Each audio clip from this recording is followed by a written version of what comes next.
about, but... Sure, there's loads of people, yeah? But one of the things that I can't cope with, right, and I really... Oh, by the way, this is Bootsowen. Hello there. One of the things, we're talking about the theory of washing machines, yeah? And, you know, modern society, it's just like, drives me insane, yeah? And Boots was just saying a moment ago about your average person's attitude to a washing machine. And we were wondering, what's an appropriate number of washing machines to have? Not for making videos, not for repairing them, and not to be a repairman, but to have a supply and have a sustainable supply and a guaranteed availability Parts. of spares, Yeah. and everything to be able to wash and to have redundancy. And so I like the idea of having 2 washing machines that are working guaranteed so that you can do 2 loads of laundry at the same time. That's my personal preference. Right, because you've got young family. I've got young family, and Yeah. we wash nappies Right. as well, which is a work in itself and a whole other thing. And I've made videos about that as well, washing nappies as a dad. Right. But if you run an old machine, eventually it'll break down. If you run a new machine, eventually it'll break down. So you need to be able to fix it. And if you've got the skills to fix it, then you want to try and fix it. That's right. Yeah, so people put them out on the street, throw them away, where it's like there's hardly anything wrong with them. It wants a pair of brushes, or it wants a belt. Yeah. Yeah. Or there's a wire off the pump. Yeah. And so ultimately things fail for one reason, like you say. It's a single thing, it gets a leak, so one part of it's leaking. But the whole thing doesn't collapse at the same time. This is the beauty of planned obsolescence. That I was pondering this recently about some other washing machine, I think, or some other machine, that it did appear to be failing in every way, and that I thought if I had fixed one part of it, the remainder would follow. And that is really good as planned obsolescence, because you're not throwing out a load of good things for the sake of one bad thing. It's bad ultimately that you're throwing out anything. Yes. But at least you're throwing it all out at the same time. Yeah. Like your auger downstairs. Yeah. If the auger's failing but the rest of the motor and everything else is good, well, that's terrible, because you've got a really good motor, but for one little auger, one little tip of an auger, the machine would be redundant. Yeah, and how many people would weld fresh veins on an auger? I don't think you're how many people. I think you're right there. So I had this conundrum because it was, there's a washing machine, it's by the side of the road, yeah? And you put it in the back of the truck, right? Yeah. And then you check it, and either it's scrap or you can fix it. Yeah. Or it's the same as the other 2 that you've got, so you just put it there, right? And I ended up with a whole pile of them. And so my conundrum was, where does the edge of sanity lie? So how many's in a pile? 8. I have had 20. Right. But that's a business decision. Yes. At one level. Because if you're going to make videos about washing machines, amongst other things, then you need washing machines. Yeah. At the moment I have 3 in the garden and the garage, waiting to be videoed, and I have, I think, 5 in the house. So going back to the original question, for a sane person who's not doing it commercially, I have, on the presumption that I'm sane, 2 washing machines that work, that stay working, and 3 similar washing machines for parts, 2 of which work as well, but aren't plumbed in, and 1 which is being used for spares. Well, that to me sounds perfectly logical, but it's what I would call exploring the edges of your eccentricity. Yes. But the thing is, you've got to have 2 things. You've got to have time to fix them, and you've got to have 3 things: time to fix them, space to keep them, and a will to fix them. That's right. That's right. And there was my conundrum, because, we had and I've scrapped it recently, and there was actually nothing wrong with it, but it was a very early Zanussi Amy, and the door was about this big. It came out of a skip 20 years ago, and when I opened the door, in the plastic bag was the manual and an audio tape of the manual as well, right? Wow, that's very, Yeah, and it very was just like, progressive.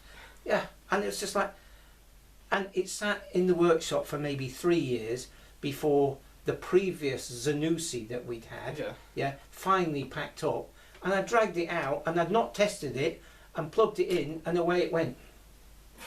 And it's just like, so, you know, if you look after washing machines and don't make them do fast spins, and don't put too much in, then they'll last you a good 15 years, even if they're second hand. What do you think? Well, I've just wondered about the spin thing, because I have run the two machines I have. One is probably an 800 spin or a 900 spin. It was fast at the time. And the other one that's beside it has a 1400 spin. Mm-hmm. It's quite a fast machine, even, but it's got to be 20 years old. And I tend to run them both on full, on the basis that I will tumble dry my laundry. And if I can get the most out of them at the spinning phase, then I'm not putting heat into them to tumble dry them, to get rid of that water later. So that's the logic there from an environmental point of view. If you want to take that. And then you might be right, because I replaced the bearings on one of those machines last week. Right, so I am right. But I replaced the bearings not because I thought they needed doing, but because I thought it would make a good video. And I wanted to try. And, yes. And I found that the bearing was maybe bad, but not bad enough. And okay. the reason I replaced the bearing was because I was doing the door seal, which did need doing, because when you wash nappies, the nappies have moisturiser on them. Yeah. And the moisturiser kills the rubber door seal. Is that right? It just goes all wrinkly. And then nappy wipes go in underneath and get stuck in the filter. Right. And so you'll find you're continuously cleaning the filter. And you go around in circles. So it really is like, it's how you're using it. I mean, if I can get 15 years out of a second-hand washing machine by being a bit gentle with it, yeah, I assume, sort of ecologically speaking, that's a good thing. If you can get 15 years out of a washing machine, even if it was brand new, by today's standards, that would be seen as a triumph over right? the man, I think. A lot of the machines I see are about 8 years old. Right. 5 to 8. Because you can find the date codes on. Some are older. Yeah. But I suspect they've been sitting in a shed before they've been thrown out. Maybe. So what we tend to do, you see, is we tend to, because we're running a big solar system, then it's a sunny day. By 10 o'clock in the morning, we're really generating, so we can run the washing machine for absolutely zero carbon cost. Yeah. And then, of course, because it's sunny, it's going to be a dry day, so we have a thing called the washing line. Yeah, and I've insisted. But they don't work in Ireland, do they? Well, they don't work in Ireland. In Manchester, maybe they work okay. They work fine wherever you are. Yeah. And I've got 3 washing lines that are undercover. One in front of a wood range for winter, and that dries anything immediately. 2 outside under a plastic roof, and they'll dry anything immediately. But then it comes down to a convenience factor. And if you can look at the cost of using an LPG gas dryer or a North Sea gas dryer, it's very small compared to an electric dryer, which is what everybody thinks is expensive. So dryers are seen as being, in terms of carbon, burning a fossil fuel to dry your laundry is a different question. But if you're doing it in terms of time and money, so you go around in circles thinking about these things, and where do you wind up? So there's the question we've come across. Okay, we started off with how many washing machines is sane, spare washing machines, that's right. And now we've come up, and we'd like you all to think about this. What is the carbon difference between running a gas-powered clothes dryer, it's the first time I've ever heard of one, and an electric-powered clothes dryer? There must be a carbon difference between the two, or maybe not. Well, there's a cost implication, because electricity in the UK is just more expensive per kilowatt hour than gas for the energy that you're buying. Right. And maybe that's because you're burning the gas in somewhere like Newark-on-Trent, in a big gas-fired plant, to spin turbines, to make electricity, to put them into cables with losses at 100,000 volts or whatever they're travelling at.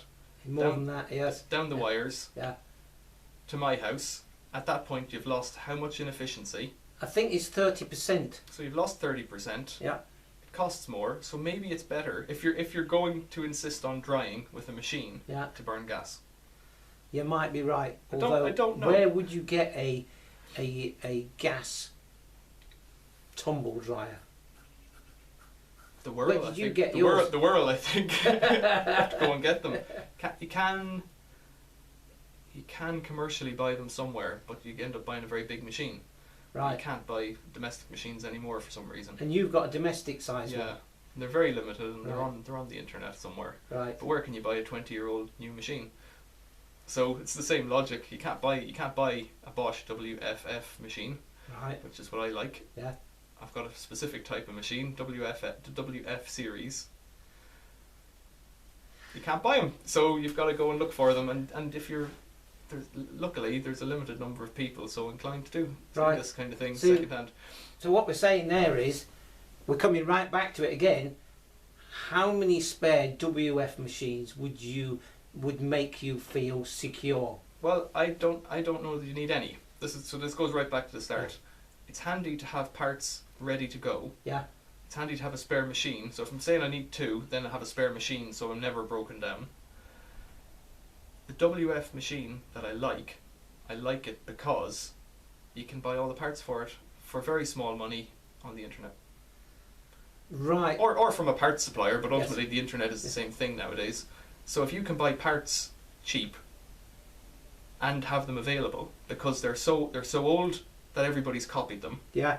but still new enough to be available, then your quid's in, I reckon. Yeah, and that brings it around again, sort of like the amount of spare washing machines is down to the amount of space you've got in the dry that you're not going to be using for anything else. Yeah.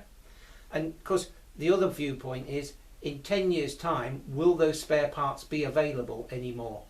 Well, they will, because there's 3 more wash machines in the centre. Exactly. We've enjoyed this. Hopefully you have. And from both of us, cheers for now. Thanks for watching. See you later.